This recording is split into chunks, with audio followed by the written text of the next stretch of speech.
راستے سے گزر رہا تھا بھیڑ دیکھ کر حیران رہ گیا۔ ہر طرف ہر جگہ بے شمار آدمی۔ آپ کس مخصوص راستے کا ذکر کر رہے ہیں؟ ارے وہی کیا کہتے اسے، وہ لالا شاپنگ سینٹر کے سامنے والی گزرگاہ۔ یہاں سے بڑی اچھی ہنسی کی آواز آئی ہے۔ یہ تو کوئی نئی بات نہیں ہے، رمضان ہو یا محرم، لالا میں بہار کا موسم۔ اچھا جی بالکل صحیح کہا آپ نے۔ تو دراصل ہم خود حادثوں کو دعوت دے کر قانون کے بے اثر ہونے کا رونا روتے ہیں۔ دیکھتے ہیں اگلی مقررہ بھی ہماری اس بات سے متفق ہے یا جی نہیں۔ مقرر تشریف لا رہے ہیں میڈم اگلے۔ معاف کیجیے گا، اگلے مقرر ہاں اس تعلق سے کیا کہتے ہیں، آئیے سنتے ہیں۔ تشریف لا رہے ہیں انصاری محمد اسامہ مشتاق احمد، قوانین تحفظ نسواں، مرض بڑھتا گیا جوجو دوا کی۔ تشریف لا رہے ہیں انصاری محمد اسامہ مشتاق احمد۔ السلام علیکم۔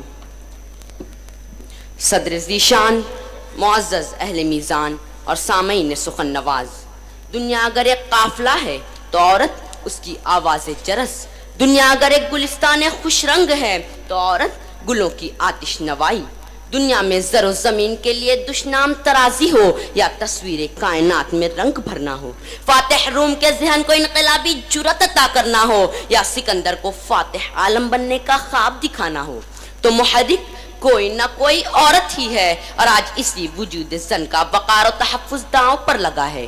اسی لیے آج قوانین تحفظ نسواں، مرض بڑھتا گیا جوں جوں دوا کی، اس عنوان پر مجھے گفتگو کرنی ہے۔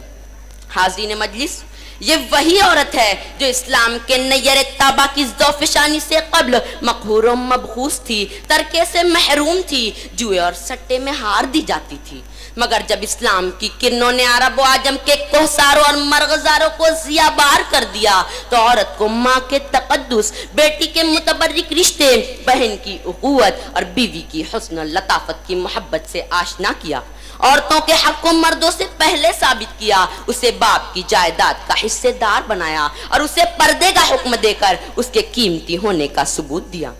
حاضرین مجلس، اگر عورت نہ ہوتی تو خدیجہ و عائشہ جیسی ماں نہ ملتی، فاطمہ بنت خطاب جیسی بہن نہ ہوتی، نہ صحابیات کا انداز تربیت ملتا، نہ افسانے تخلیق پاتے، نہ غزلوں میں رنگ بھرتے، مگر جناب علی آپ نے کیا سلوک کیا اس کے ساتھ؟ رسم و رواج کے نام پر شریعت کی دھجیاں اڑا دی، فحاشی، عریانیت اور سوچ و فکر کی گندگی کے راون نے مطہر و مقدس سیتا کو پردے کی لکشمن ریکھا پار کرا دی، اسے امراؤ جان ادا اور انارکلی بننے پر مجبور کر دیا، اسے ایمان مر چکی زندہ لاشوں کی طرح بازاروں میں پھرنے پر مجبور کر دیا۔ مجھے کہنے دے سامعین کہ تم نے اسے صرف گرل فرینڈ بنا کر رکھ دیا اور اس کی حیثیت کسی ڈور میٹ یا ٹیشو پیپر سے زیادہ نہیں رہنے دی۔ اے بنت حوا، نہ بے پردہ نکل اپنے مکان سے، ستارے جھانکتے ہیں آسمان سے، دیکھ لیں پورا قرآن کہ اللہ نے تو تمہارے ناموں تک کو چھپایا ہے۔ ارے تم تو وہ معصوم ہستیاں ہو جن کی حیا کو دیکھ کر فرشتوں کو حیا آ جاتی تھی، مگر آج تمہاری بے حیائی دیکھ کر شیطان بھی آنکھیں چرا گیا۔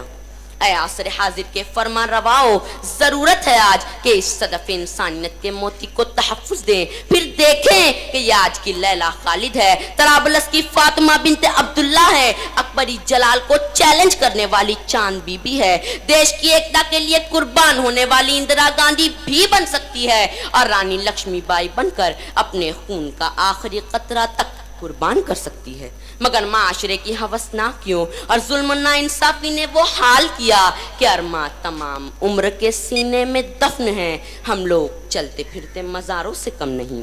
حاضرین، جب محافظ ہی غاصب بن جائیں، قانون کے رکھوالے ہی لٹیرے بن جائیں تو دلی شہر بھی ظلم و بربریت کی آماج گاہ بن جائے گا، سپریم کورٹ کے جج بھی معصوموں کو نہ بخشیں گے، راہ چلتے لوگ ہندوستان کی بیٹیاں اٹھا کر بازاروں میں لے جائیں گے، سرے راہ ان کی فتح تار تار ہوں گی۔ ارباب نقد و نظر، کیا آپ نے نہیں دیکھا کہ قاتل کا قتل اور زانی کو سنگسار کیے جانے کی سخت سزاؤں نے ہی سرزمین عرب میں عورتوں کو محفوظ کیا ہے، وگرنہ مغربی ممالک میں لاکھوں قتل اور زنا بالجبر کے واقعات رونما نہ ہوتے۔ اے ماؤں بہنوں بیٹیوں اپنا تحفظ کرنا ہے تو قانون فطرت کو اپنانا ہوگا. تقوی، حیا، پاک دامنی اور سخاوت و اطاعت کے زیوروں سے خود کو سجانا ہوگا. کیٹرینا کیف اور کرینہ کپور نہیں، خدیجہ وہ آسیہ بننا ہوگا. صحابیات اور امہات المومنین کے نقش قدم پر چلنا ہوگا. تمہیں جاننا ہوگا کہ اللہ نیک عورتوں کو نیک مردوں سے پہلے جنت میں داخل کرے گا اور تمہاری پردہ داری اور فرما برداری کے سبب تمہیں مشک و زعفران سے بنی حوروں پر اولیت دے گا. حاضرین، آئیے ہم رب ذوالجلال کے حضور دستے دعا دراز کریں کہ الہی ماؤں بہنوں بیٹیوں کو دینداری دے، الہی نئی پود کو فصل بہاری دے. بچا لے مومنہ کو اے خدا مغرب پرستی سے، بچا لے مومنہ کو اے خدا مغرب پرستی سے، بچائے شمع کو بعد فنا کی چیرہ دستی سے. خدا حافظ.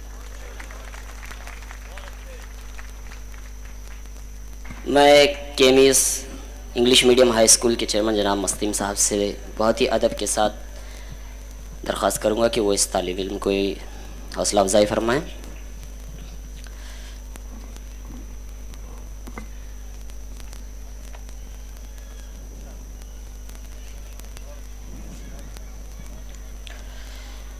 حاضرین، ابھی تک کل 10 تقاریر ہو چکی ہیں، یعنی گویا ہم نے اپنا آدھا مرحلہ پار کر لیا ہے. 10 تقاریر مزید